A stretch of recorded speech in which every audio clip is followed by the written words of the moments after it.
Hey guys, so one last post for today.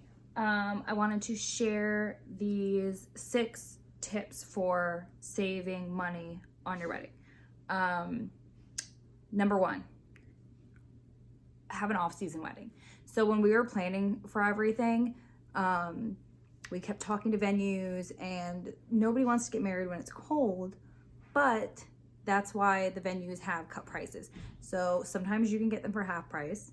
Sometimes you can get them for 10% off. I think ours was 10% off, but we found a really good one that wasn't that expensive anyway. And so it was worth it because we got their smaller package, and then it was 10% off because it was winter pricing.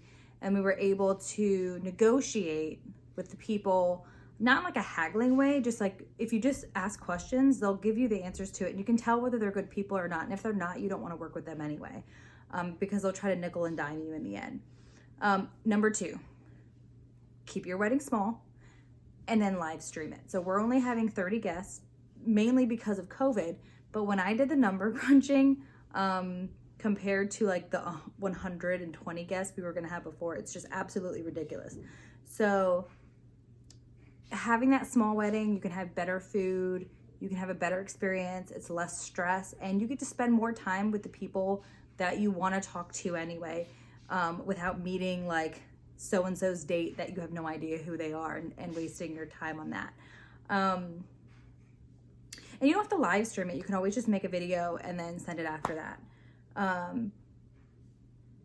Number 3, find your own caterer. So work with a venue that will let you have your own caterer. And if you're off season, they really want your business.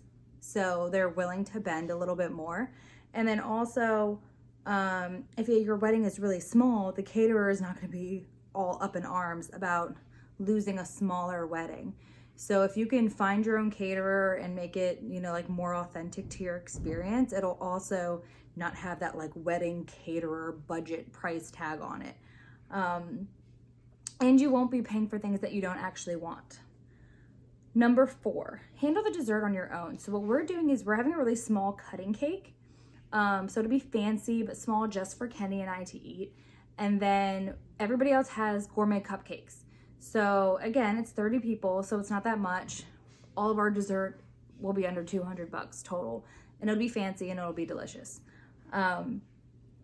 Number 5, ask old people. I know that sounds funny, but when it comes to decor, ask your parents, ask your grandparents, ask them old people that you know. Ask them if you can borrow random stuff that they have lying around the house they never use, that they've been saving and waiting to use.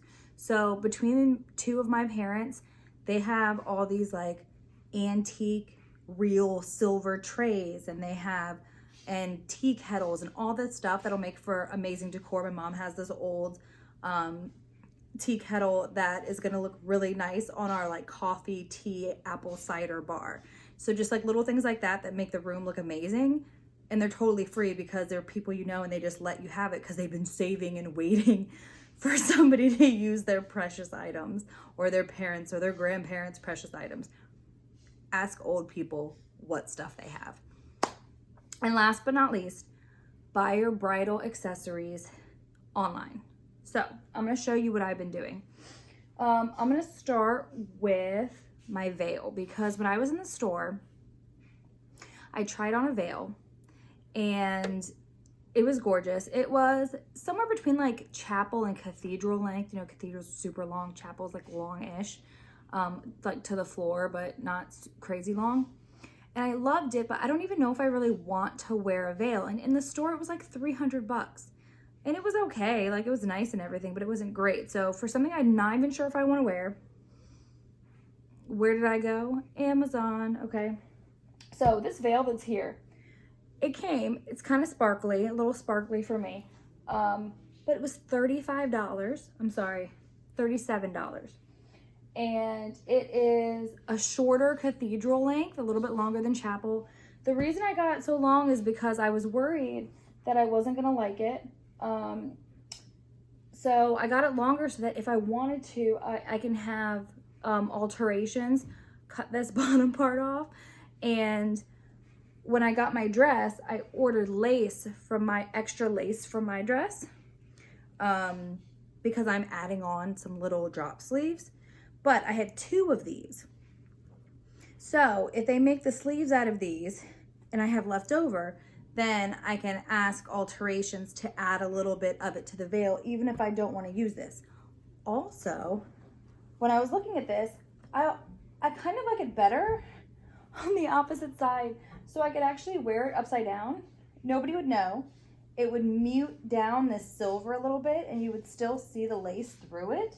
And I would just have to switch the comb, and the comb is a metal comb. This brand was U-Hotmi, if that's how you say it.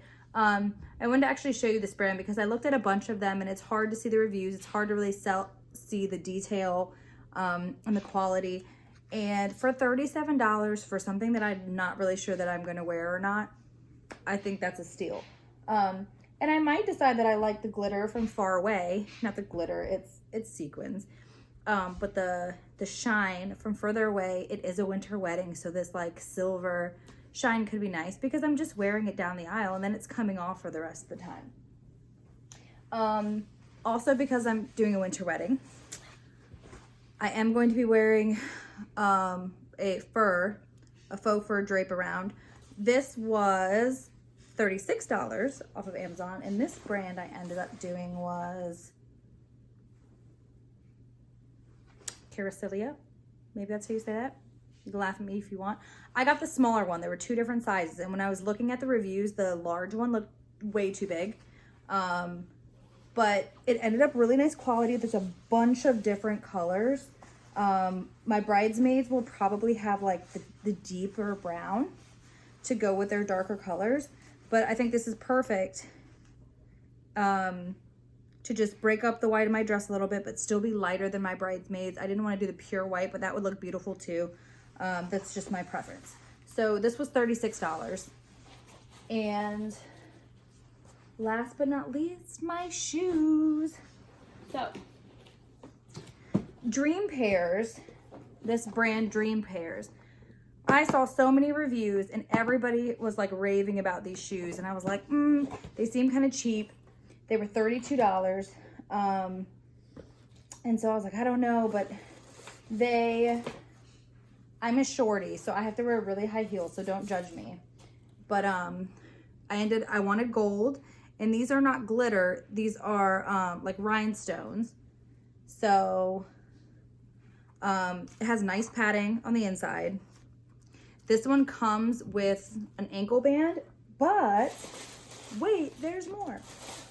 It also came with a ribbon that you could replace it with if you wanted the ribbon. And it came with extra rhinestones in case any of them fall off. Oh, here's the ribbon. So there's some ribbon here so that if you want to do ribbon like bows instead of that. And I didn't even know it came with this. It was like a bonus. One other thing I really like about these shoes, and they were true to size, even with my slightly swollen pregnant feet. The inside here, smarty pantses, they didn't put rhinestones here because you know how your feet, when you like crisscross your feet, the rhinestones will pop off when your feet rub together. So I thought that was brilliant. Again, $32. So between $32, $37, and $36, I barely broke $100 for 3 different bridal accessories. And that's like how much they charge you for the little hair clips when you're actually at the bridal salon. So those are some tips and tricks that I have for saving money. Again, this is me planning during COVID, trying to do everything from home. I will keep updating you guys. Hopefully I don't go into labor early, so I'll try to keep the videos coming so that as soon as I get things in, I can let you know what's going on, so that if you're planning right now too, it'll just help a little bit. So I hope this helps. Have a good one.